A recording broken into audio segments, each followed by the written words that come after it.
Consider the enormous challenges sea creatures face in migrating onto land, even if they somehow find a way to breathe air. Biologist Bill Shear is obsessed with figuring out how they did it. Combining a knowledge of modern arthropods and the ancient Earth, Shear tries to identify the tools needed to make the transition to land.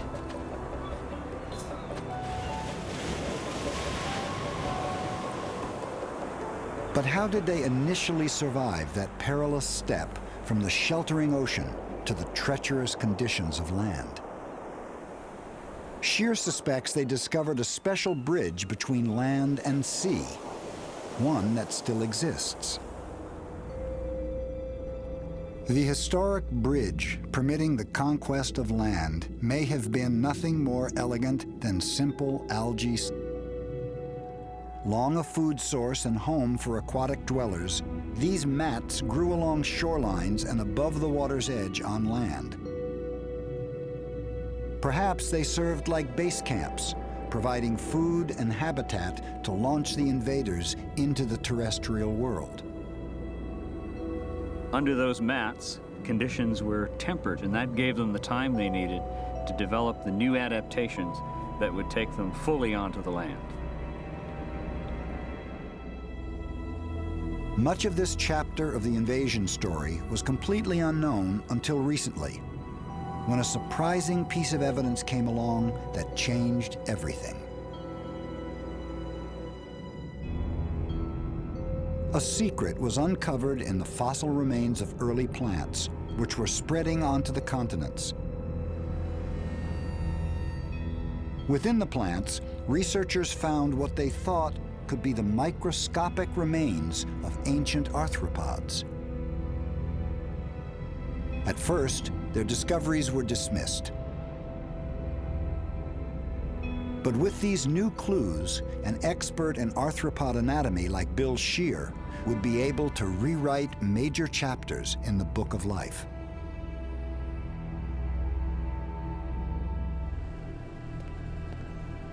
To get to this evidence, Shear would have to extract microfossils from solid rock.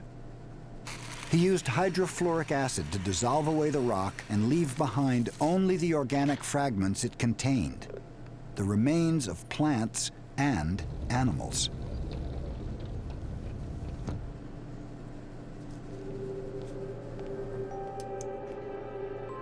His discovery would forever change our view of the arthropod colonization of early Earth. When I came in the next day and washed and filtered the sample and found animal remains in it, it was wonderful.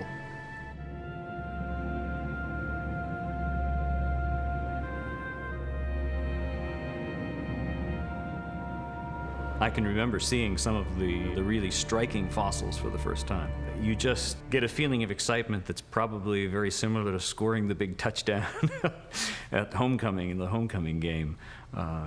You just feel on top of the world, and it makes it worth all of the tedious searching and work that leads up to that.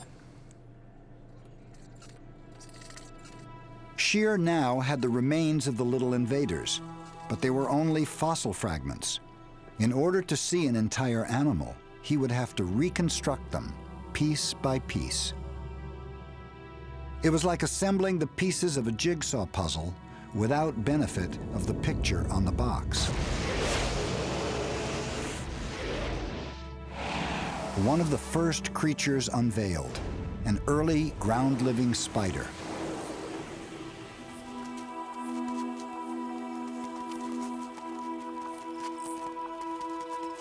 One success led to others.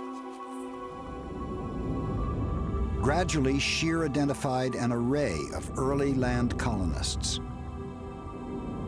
His work with the microfossils confirmed what was long suspected. Many different kinds of arthropods were invading the land at the same time.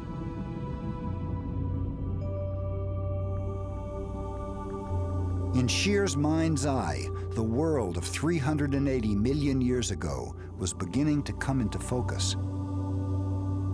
The world of the Devonian was probably different from our world in many, many aspects. The year was shorter, and the days were not 24-hour days. You'd have a different atmospheric composition.